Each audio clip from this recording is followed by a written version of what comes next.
नमस्कार दोस्तों, हर हर महादेव। महाकाल की कृपा आप सभी भक्तों पर सर्वदा बनी रहे। दोस्तों, आज मैं आपको सुनाने जा रही हूँ योगिनी एकादशी व्रत कथा। तो चलिए कथा शुरू करते हैं। एक बार धर्मराज युधिष्ठिर ने भगवान श्री कृष्ण से कहा, हे त्रिलोकीनाथ, मैंने ज्येष्ठ मास के शुक्ल पक्ष की निर्जला एकादशी की कथा सुनी। अब आप कृपा करके आषाढ़ मास के कृष्ण पक्ष की एकादशी की कथा कहिए। इस एकादशी का नाम तथा महात्म्य क्या है, सो अब मुझसे विस्तार पूर्वक बताइए। श्री कृष्ण ने कहा, हे पांडुपुत्र, आषाढ़ मास के कृष्ण पक्ष की एकादशी का नाम योगिनी एकादशी है। इस व्रत से सभी पाप नष्ट हो जाते हैं। यह व्रत इस लोक में भोग तथा परलोक में मुक्ति देने वाला है। हे धर्मराज, यह एकादशी तीनों लोकों में प्रसिद्ध है। इसके व्रत से सभी पाप नष्ट हो जाते हैं। तुम्हें मैं पुराणों में कही हुई कथा सुनाता हूँ, ध्यान पूर्वक श्रवण करो। स्वर्ग धाम की अलकापुरी नामक नगरी में कुबेर नाम का एक राजा रहता था। वह शिव भगत था और प्रतिदिन शिव जी की पूजा किया करता था। हेम नाम का माली पूजन के लिए यहाँ राजा के फूल लाया करता था।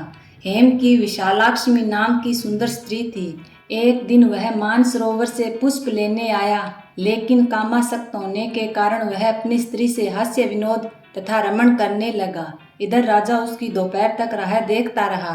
अंत में राजा कुबेर ने सेवकों को आज्ञा दी कि तुम लोग जाकर माली के न आने का कारण पता करो, क्योंकि वह अभी तक पुष्प लेकर नहीं आया। सेवकों ने कहा कि महाराज, वह पापी अतिकामी है, अपनी स्त्री के साथ हास्य विनोद और रमण कर रहा होगा। यह सुनकर कुबेर ने क्रोधित होकर उसे बुलाया। हेम माली राजा के भय से कांपता हुआ उपस्थित हुआ। राजा कुबेर ने क्रोध में आकर कहा, अरे पापी नीच कामी, तूने मेरे परम पूज्य ईश्वरों के ईश्वर श्री शिवजी महाराज का अनादर किया है। इसलिए मैं तुम्हें शाप देता हूँ कि तू स्त्री का वियोग सहेगा और मृत्यु लोक में जाकर कोढ़ी होगा। कुबेर के शाप से हेमा माली का स्वर्ग से पतन हो गया और वह उसी क्षण पृथ्वी पर आ गिरा। भूतल पर आते ही उसके शरीर में श्वेत कोढ़ हो गया। उसकी स्त्री भी उसी समय अंतर्ध्यान हो गई। मृत्यु लोक में आकर माली ने महान दुख भोगे। भयानक जंगल में जाकर बिना अन्न और जल से भटकता रहा। रात्रि को निद्रा भी नहीं आती थी, परंतु शिव जी की पूजा के प्रभाव से उसको पिछले जन्म की स्मृति का ज्ञान अवश्य रहा। चलते चलते वह मार्कंडे ऋषि के आश्रम में जा पहुंचा।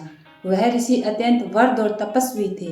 वह दूसरे ब्रह्मा के समान प्रतीत हो रहे थे और उनका वह आश्रम ब्रह्मा की सभा के समान शोभा दे रहा था।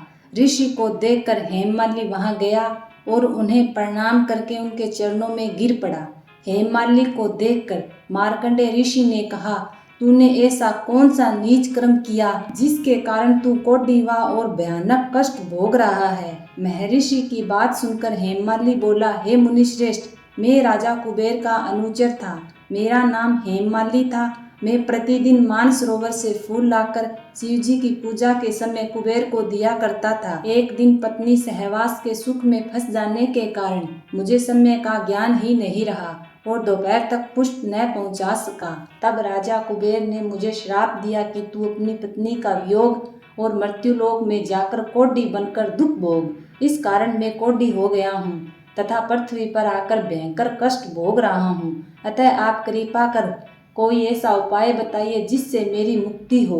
मार्कंडे ऋषि ने कहा, हे हेममाली, तूने मेरे सम्मुख सत्य वचन कहे हैं, इसलिए मैं तेरे उद्धार के लिए एक व्रत बताता हूँ। यदि तू आषाढ़ मास के कृष्ण पक्ष की योगिनी नामक एकादशी का विधि पूर्वक व्रत करेगा तो तेरे सभी पाप नष्ट हो जाएंगे। यह सुनकर हेममाली अत्यंत प्रसन्न होकर मुनि को प्रणाम किया।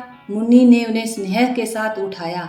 हेममाली ने मुनि के कथा अनुसार विधि पूर्वक योगिनी एकादशी का व्रत किया।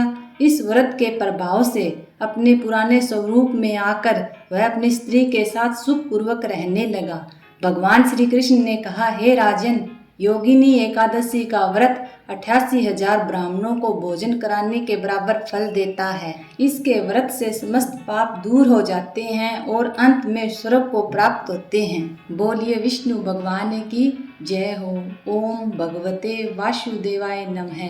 और भगवान नारायण से प्रार्थना करें कि हे भगवान, सुखी बसे संसार सब। दुखिया रहे न कोय, है अभिलाषा हम सबकी भगवन पूरी होए। विद्या बुद्धि तेज बल सबके भीतर होए, धन धान्य सुख से वंचित रहे न कोय। मिले भरोसा आपका हमें सदा जगदीश, आशा तेरे नाम की बनी रहे मम ईश। हाथ जोड़ विनती करूं सुनिए कृपा निदान, साधु संगत सुख दीजिए दया धर्म का दान।